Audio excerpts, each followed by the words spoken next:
নমস্কার, আপনারা দেখছেন সময় কলকাতা। আমি বিশ্বজিৎ সময় নিউজ নিয়ে আপনাদের সামনে উপস্থিত হয়েছি। প্রথমেই আসবো বড় খবরে। ফের কলকাতা বিমানবন্দরে বিপুল পরিমাণ সোনা উদ্ধার। ব্যাংকক থেকে আসা বিমান অভিযান চালিয়ে প্রায় 900 গ্রাম 24 ক্যারেট সোনা উদ্ধার করেছে পুলিশ, যার আনুমানিক বাজার মূল্য 1,35,00,000 টাকা। এই ঘটনায় 2 যাত্রীকে আটক করা হয়েছে। গোপন সূত্রে খবরের ভিত্তিতেই তাদের উপর নজরদারি চালানো হয়েছিল বলে পুলিশ সূত্রে খবর। সোনাগুলি কোথায় পাচারের উদ্দেশ্যে নিয়ে যাওয়া হচ্ছিল এবং এর পিছনে কোন আন্তঃরাজ্য সোনা পাচার চক্রের যোগসূত্র রয়েছে কিনা তা খতিয়ে দেখছে পুলিশ।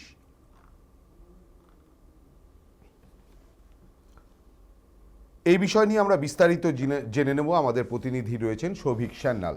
সৌভিক, এই বিষয়টা নিয়ে বিগত 2026 সালের ভিতর 3 বার সোনা উদ্ধার, এটা নিয়ে 4 বার সোনা উদ্ধার হচ্ছে কেন, কি কারণে এবং ঘটনাটা কি ঘটেছিল বলে মনে হয়? তোমার জানিয়ে রাখি, কলকাতা বিমানবন্দরে উদ্ধার বিপুল পরিমাণ সোনা।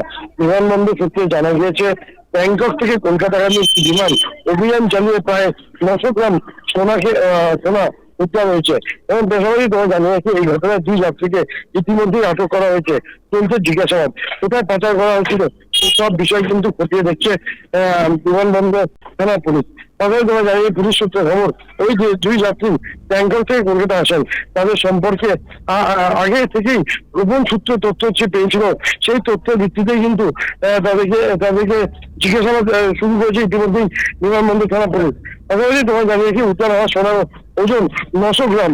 উদ্ধার হওয়া সোনা 24 ক্যারেট বলে পুলিশের প্রাথমিক অনুমান, যার বাজার মূল্য প্রায় 1,35,00,000 টাকা। এই ঘটনার পেছনে অন্তর্রাজ্য সোনা পাচার চক্রে যোগ রয়েছে।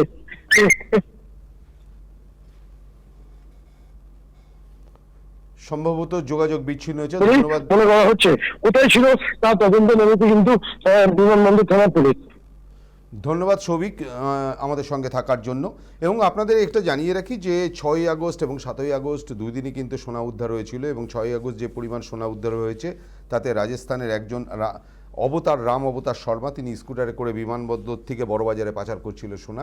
অর্থাৎ একটা আন্তঃরাজ্য পাচার চক্র এখানে সক্রিয় হয়েছে। পাশাপাশি আন্তঃরাজ্য বলা যাবে না, আন্তর্জাতিক পাচার চক্র তারাও কিন্তু এর পিছনে রয়েছে এবং আন্তর্জাতিক পাচার চক্র শুধু নয়, আন্তঃরাজ্য সোনা পাচার চক্র চলছে। আমরা চলে আসব পরবর্তী খবরে।